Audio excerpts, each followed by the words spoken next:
V rezidencii pri Kaštieli máme hotovo. Teda takmer hotovo.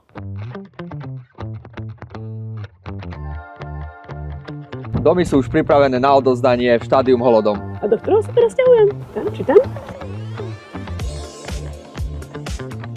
Na výber sú dve možnosti. Bungalow s väčším pozemkom Alebo tento dvojpodlažný dom s trocha menším pozemkom.